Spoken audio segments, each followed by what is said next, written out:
Welcome to the Bail in the Midwest podcast.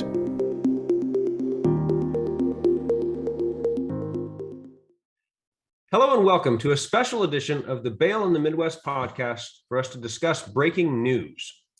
There have been multiple stories all over the various media claiming that the Illinois Supreme Court has eliminated cash bail. In truth, the court itself has not eliminated cash bail. Rather, it has upheld a law called the Safety Act, in which the Illinois state legislature abolished all monetary bail. However, in failing to strike down this runaway legislation, the Illinois court has completely abandoned its duty and responsibility to uphold the state constitution in favor of political expediency. Both the Democratic legislature and the Democratic Supreme Court, on party line votes, chose criminals over victims and chose to gut the victims' rights provisions of their state constitution for no other reason than some misguided belief that criminals are the real victims of the criminal justice system. Let me say this clearly. Accused criminals are not victims of an oppressive system. They are, in fact, victimizers preying on the rest of society. Unfortunately, the Illinois Supreme Court is not the first court to twist language to make their political desires fit within the boundaries of their constitutions. We've seen this happen with bail-related issues on a number of occasions. The U.S. Supreme Court ruled that preventive detention was not excessive bail, and if it were excessive bail, it couldn't be granted. The Ohio Supreme Court ruled that a cash-only bond was the same as a surety bond, and many other instances wherein the courts have whittled away at the right to bail. But first, we'll talk about what happened in Illinois, talk about a little bit of bail history, and how the court functionally abolished a couple aspects of the Illinois Bill of Rights to reach this decision. Like most states, the Illinois Constitution has a clause in the Bill of Rights stating that, quote, all persons shall be bailable by sufficient sureties. Now, the reason that this clause is in most of these state constitutions dates back hundreds of years to English common law. In England, judges would travel a circuit to mete out the king's justice. However, this might mean that months could pass between a crime and any sort of official action. Often these courts were only held 2 or at most 3 times each year. And this is where the term circuit judge comes from. The judge would ride from town to town to clear the judicial backlog at each place. This riding path was called the judicial circuit. But to ensure that the accused criminal did not simply sit in medieval jails for months on end, the practice of giving bail came into being. Often this was another member of the community who would stand as surety or guarantor that the accused would show up for trial when the circuit judge arrived.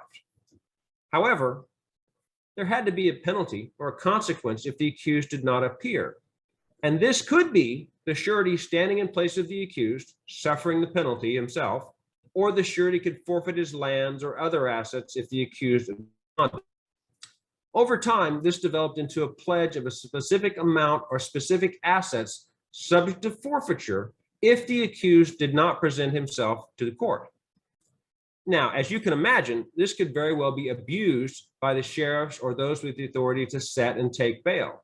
As an example, a tenant farmer who occupied ground coveted by another, say, for instance, the county sheriff, could be accused of a crime, imprisoned, and held until the next session of the circuit with a bail that was completely unreasonable. By the time the circuit judge finally arrives, the tenant farmer's animals are dead or stolen, his crop lays ungathered in the field, and he can't pay his duties to the local lord, thus losing his land and home, regardless of what happens at trial. This became such a favored tactic of political oppression that in 1689, the English Bill of Rights included the phrase, excessive bail ought not be required. This is the source of the 8th Amendment to the U.S. Constitution, which states excessive bail shall not be required. The main reason for these clauses is to prevent the state or the government or those in power from being able to make criminal accusations against people and then lock them up indefinitely with no recourse to get out. This right was limited, however, in that it typically did not apply in capital cases. If you were facing the death penalty, you were unlikely to be bailable. Otherwise, if you had a surety, you could secure your release pending trial. However, While the federal Constitution only provides a prohibition against excessive bail, which can be kind of a squishy term, many states have included in their constitutions the specific language that all persons shall be bailable by sufficient sureties. This also was limited to non-capital cases. But despite this limitation, this language does provide a constitutional right to bail in non-death penalty cases in those states that have this clause. So back to Illinois. The Illinois Constitution, first drawn up in 1818, contains the same language, a right to bail, except in capital cases. And this exact clause remained in the Constitution until 1970, when the voters of Illinois modified their Constitution and the bail clause therein. The modification created a class of non-capital crimes for which bail could be denied altogether. The bail clause in the Illinois Constitution now reads, all persons shall be bailable by sufficient sureties, except for the following offenses where the proof is evidence or the presumption great. Capital offenses, offenses for which a sentence of life imprisonment may be imposed as a consequence of conviction, and felony offenses for which a sentence of imprisonment without conditional and revocable release shall be imposed by law as a consequence of conviction, when the court, after a hearing, determines that release of the offender would pose a real and present threat to the physical safety of any person. So basically, if the crime carried a mandatory jail sentence without a probation option, then the court could hold a hearing and order the defendant held without bail, but only if the offender posed a, quote, real and present threat to the physical safety of any person, unquote. That is the current language of the Illinois Constitution that the Illinois Supreme Court is bound to uphold. And just as a sideline, why, you may ask, did the voters of Illinois feel the need to modify the bail clause of their Constitution after 152 years? Well, it's because in 1964, the state of Illinois outlawed professional bail bondsmen and instead functionally took over the bail bond business themselves by letting anyone and everyone out of jail if they could deposit 10% of the bond amount set. And as with most things run by government bureaucracies, this new system performed poorly. The completely foreseeable result was that crime in Illinois exploded, and crime increased so dramatically and so quickly that the citizens of Illinois felt the need to change their constitution within 5 years of this poorly conceived plan. Additionally, at the federal level, without waiting to see the actual results of this Illinois experiment, the federal government changed Rule 46 of the Code of Criminal Procedure in the Bail Reform Act of 1966, which mandated signature bonds for a much larger percentage of criminal defendants.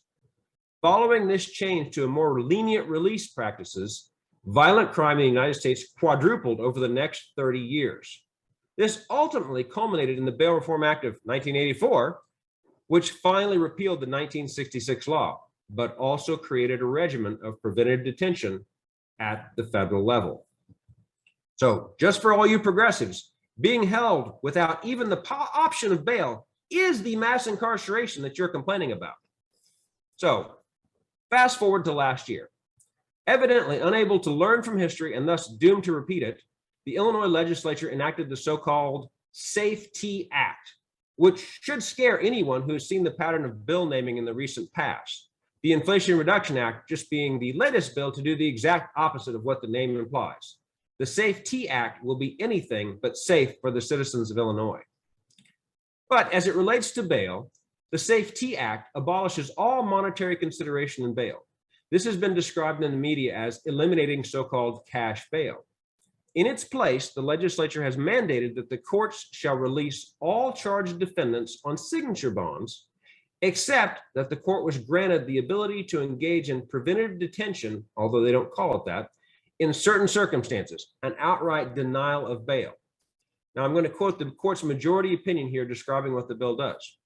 The court may order a defendant detained pending trial if the defendant is charged with an array of enumerated felony offenses and poses a real threat to the safety of any person or persons or the community, The court may also order a defendant detained pending trial if the defendant has been charged with an enumerated offense or any felony other than a class 4 offense, and if the court concludes that there is a high likelihood of willful flight to avoid prosecution.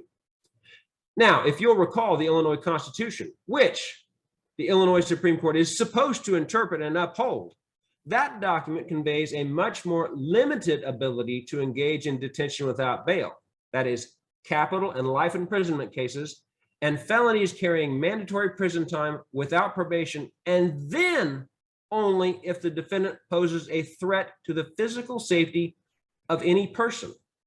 The plain language of the Illinois Constitution does not allow preventive detention for unspecified danger to the community and does not allow a denial of bail for being a quote unquote flight risk. Maybe it should. Those don't seem like they're bad choices, but the simple fact of the matter is that it does not. And when the Constitution conveys a right to bail upon the people and has a narrow exception to that right, it is the job, responsibility, and duty of the Supreme Court to uphold that right and to not rubber stamp legislation that infringes on those rights. In doing this, then, the Illinois Supreme Court has abdicated its responsibility to the people and to its own Constitution, which is its reason for being in the first place. For just the expansion of preventive detention beyond the constitutional prohibitions against it, the Safety Act should have been struck down. But, as they say on The Price is Right, that's not all. As crime in Illinois continued to spiral out of control, Illinois became one of the states to adopt a Victims' Bill of Rights into its constitution. One of the rights that is conveyed upon the victims of crime by the Illinois Constitution is, quote, the right to have the safety of the victim and the victim's family considered in denying or fixing the amount of bail. And they use the language, the amount of bail. And while I'm sure you see where I'm going with this, I'm going to read a couple of excerpts from Justice Overstreet's dissent, which I think encapsulates this better than I can.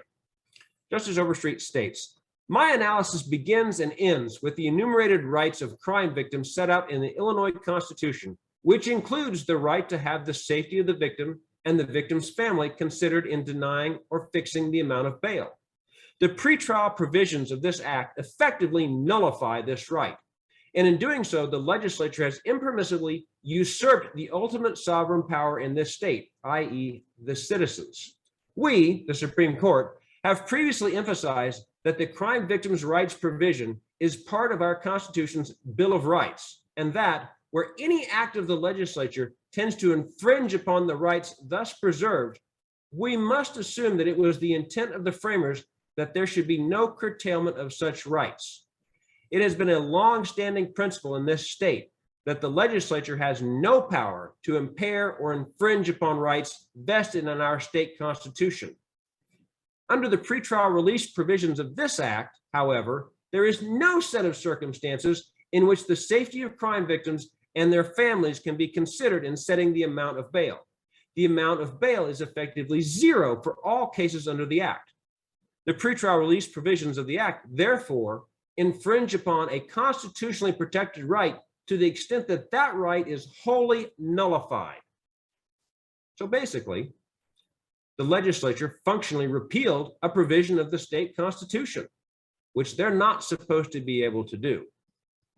Now, unfortunately, Justice Overstreet was not able to convince any of the Democrats on the court that they were trampling on the rights of victims by effectively allowing the legislature to completely nullify a constitutional right that had been conveyed upon the victims of crime.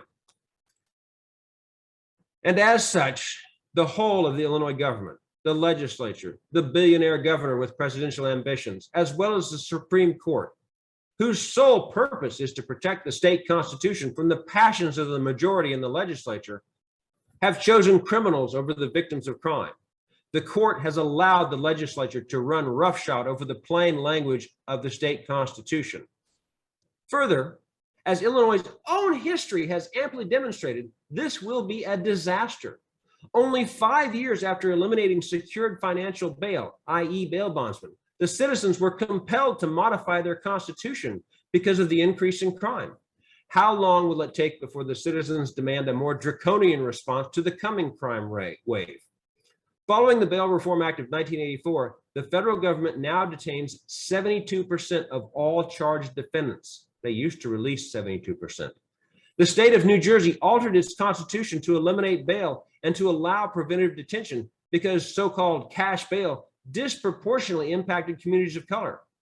5 years later, there are more people of color in New Jersey jails than before they eliminated bail. Chicago has already been stricken with out-of-control crime following the lax pretrial policies following the COVID-19 pandemic.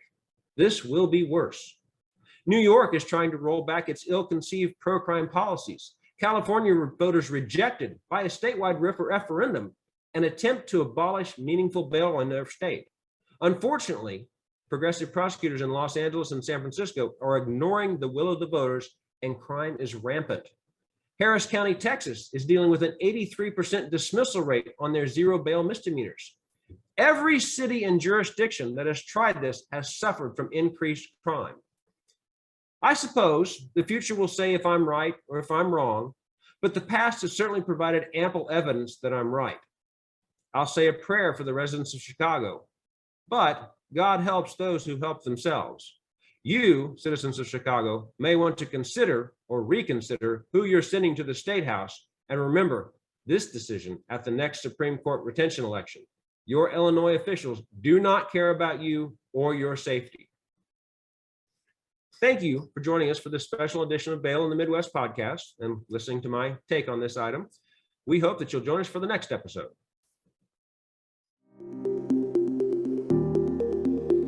Join us again next time for the Bail in the Midwest podcast.